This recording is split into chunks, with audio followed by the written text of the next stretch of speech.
Amerika Serikat menunjukkan tanda-tanda meninggalkan Ukraina menghadapi agresi Rusia dengan mengurangi bantuan senjata.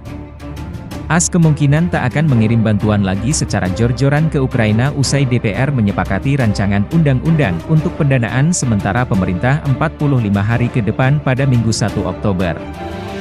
Dalam RUU tersebut tak disebutkan soal anggaran bantuan untuk Ukraina.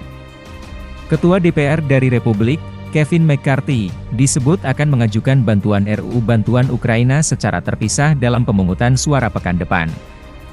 Namun hingga kini, belum jelas jumlah bantuan dari AS yang akan digelontorkan ke Ukraina termasuk apakah sesuai dengan permintaan Presiden Joe Biden sebesar 24 miliar AS dolar.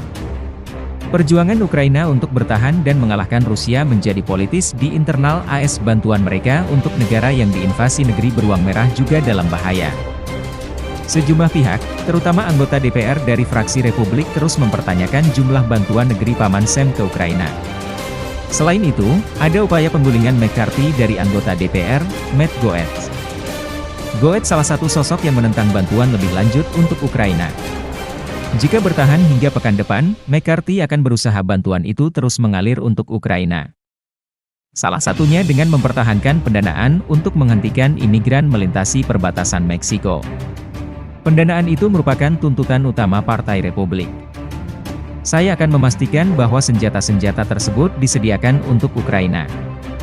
Namun, mereka tak akan mendapat paket besar jika perbatasan tidak aman, kata McCarthy saat wawancara dengan CBS News. Jika pada akhirnya McCarthy tetap menjadi ketua DPR dan meloloskan RUU bantuan ke Ukraina, masalah lain juga muncul. Masalah itu misalnya, skeptisme dari anggota DPR lain yang menilai kebutuhan belanja AS di luar negeri mencapai rekor tertinggi di tengah inflasi. Masyarakat AS juga mulai lelah dengan perang Ukraina-Rusia yang sudah berlangsung lebih dari 1,5 tahun. Pemerintah Washington dan Kiev khawatir jika warga yang terkena dampak inflasi punya pandangan serupa anggaran belanja. Lalu, yang membuat masalah ini semakin sulit adalah penyelidikan pemakzulan terhadap Biden atas kesepakatan bisnis anaknya, Hunter, di Ukraina. Jawaban pemerintahan Biden sederhana, jika Rusia tak berhenti di Ukraina seluruh dunia dalam bahaya. Tak hanya itu, pemerintah Ukraina juga bakal gigit jari jika Donald Trump, yang disebut dekat dengan Rusia, menang dalam pemilihan presiden tahun depan. Di tengah kekhawatiran itu, Biden berusaha meyakinkan Ukraina bahwa AS tetap berada di sisi mereka.